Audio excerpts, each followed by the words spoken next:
राव इंद्रजीत की बेटी किसको चेता रही है? कैबिनेट मंत्री आरती किसको चेतावनी दे रही हैं? हम पीछे से नहीं सामने से वार करते हैं। राव की बेटी के बयान के क्या मायने हैं? डिनर पर सियासी ड्रामा क्यों हो रहा है? इतनी हलचल क्यों हो रही है? दोस्तों नमस्कार, मैं आपका यार जतिन पत्रकार। चंडीगढ़ में राव इंद्रजीत का डिनर हरियाणा में काफी चर्चा में रहा। बहुत चर्चा रही राव इंद्रजीत के डिनर की। चंडीगढ़ में 12 विधायकों के साथ डिनर पर उनकी बेटी आरती का भी बयान सामने आया है, जिनके आवास पर डिनर का आयोजन हुआ था। लेकिन आरती ने जो प्रतिक्रिया दी है उसमें खास यह है कि आरती का चेतावनी भरा लहजा नजर आया। कैबिनेट मंत्री आरती ने साफ साफ कहा कि हम पीछे से वार नहीं करते, जो भी करते हैं सामने से करते हैं। हमारे यहाँ डिनर पर डील नहीं हुआ करती है। मैं बता दूं, 50 साल हो गए मेरे पिताजी की राजनीति को। हमने कभी पीछे से वार नहीं किया। हम जो भी करते हैं बिल्कुल सामने से करते हैं। देखिए, 18 जून को चंडीगढ़ में डिनर हुआ, उसकी खूब चर्चा हुई है। अलग अलग नेताओं के बयान भी आए हैं, सियासी हलचल भी हुई है। लेकिन इस पर राव इंद्रजीत की बेटी आरती ने सवाल उठाए हैं। उन्होंने कहा कि चंडीगढ़ में पहले डिनर नहीं होते थे क्या?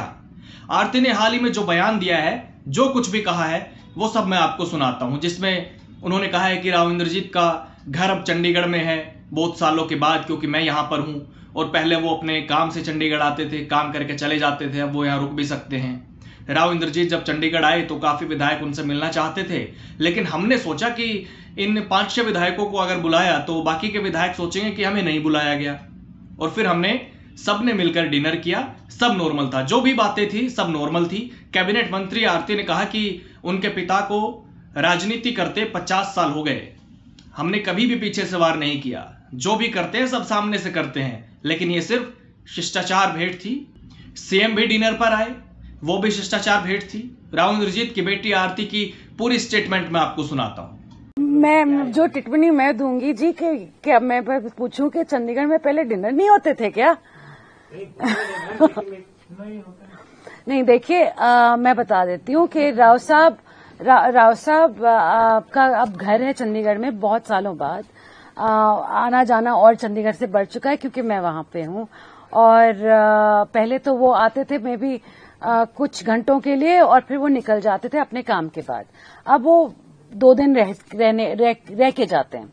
अब इस बार ही वो आए थे कुछ सोमवार को। और काफी सारे विधायक थे जिन्होंने कहा था कि राव साहब से एक बार ही मुझे मीटिंग करनी है, मेरे को बुला दो। तो मैंने कहा 4-5 विधायक हैं, उनको बुला लेते हैं।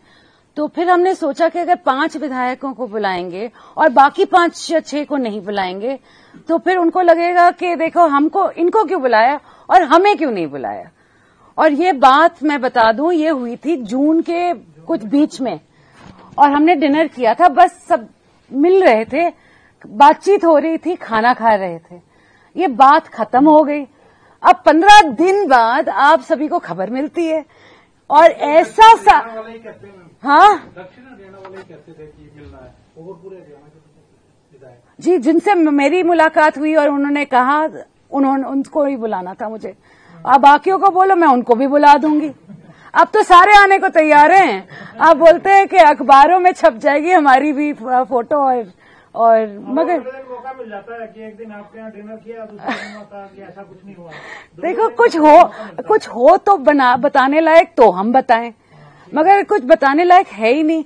डिनर पे क्या होता है भैया? खाना होता है, बातचीत होती है, कैसे हो, कोई काम है हम कर सकते हैं। डील भी हो जाती है जी, हमारी तो यहाँ नहीं होती। और मैं बता दूं, 50 साल हो गए मेरे पिताजी की राजनीति को। हमने कभी पीछे से वार नहीं किया। हम जो भी करते हैं बिल्कुल सामने से करते हैं। तो जब ऐसी चीजें होती हैं, ये सिर्फ वो कहते हैं ना, वो शब्द एक शिष्टाचार भेंट वही हुई थी। तो सीएम साहब को भी बुलाया आपने बाद में?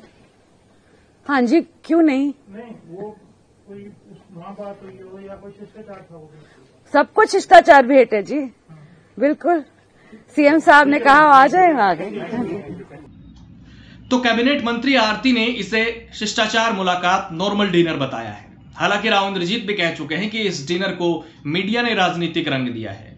इतना ही नहीं, उन्होंने कहा कि ये सब आगे भी चलता रहेगा। मंत्रियों को भी बुलाया जाएगा डिनर के लिए, ऑब्जर्वर्स को भी आमंत्रित किया जाएगा। जो 12 एमएलए ने मेरे यहाँ पे खाना खाया, इसको भी राजनीतिक स्पिन दे दिया गया मीडिया की तरफ से।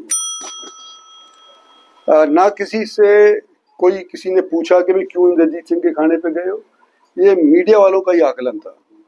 और ना ही आज के दिन सीएम साहब को बुलाने के लिए मेरे को किसी ने कहा। तो वो तो जैसे मैंने पहले फरमाया था कि भाई हम सहज सहज अपनी बेटी के घर के विषय के अंदर लोगों को आमंत्रित करते जा रहे हैं घर प्रवेश के तौर के ऊपर। उस तौर के ऊपर सीएम साहब को भी बुलाया, उस तौर के ऊपर हमारे इलाके के जो एमएलए साहिबान थे उनको भी बुलाया हमने। आगे भी चलेगा, अब ऑफिसर को भी बुलाएंगे, मंत्रियों को भी बुलाएंगे, राव नरवीर भी आएंगे, अनिल विज भी आएंगे। देखो अगर आते हैं तो जरूर उनका स्वागत है। वैसे तो राव इंद्रजीत और राव नरवीर के मधुर संबंध नहीं बताए जाते, उनकी नहीं बनती है, सब जग जाहिर है, लेकिन राव इंद्रजीत उनका स्वागत कर रहे हैं। तो देखते हैं राव नरवीर सिंह चंडीगढ़ में आरती के आवास पर डिनर के लिए जाएंगे या नहीं। राव इंद्रजीत के बुलावे पर राव नरवीर सिंह आते हैं या नहीं आते हैं वो देखते हैं, लेकिन इतना जरूर है कि इतने विधायक अगर इकट्ठे होंगे तो उसे नजरअंदाज तो नहीं किया जा सकता, क्योंकि राजनीति में अक्सर डिनर डिप्लोमेसी दबाव के रूप में देखी जाती है, जिसे नकारा नहीं जा सकता है। राव इंद्रजीत के डिनर को भी इसी तरह से देखा गया। भले ही इस डिनर में कोई राजनीतिक बातें ना हुई हो, जैसे राव इंद्रजीत और उनकी बेटी कह भी रही हैं, लेकिन इतना संदेश तो फिर भी जाने अनजाने में राव इंद्रजीत ने दे दिया कि दक्षिण हरियाणा अहिरवाल के इतनी बड़ी संख्या में विधायक उनके साथ खड़े हैं।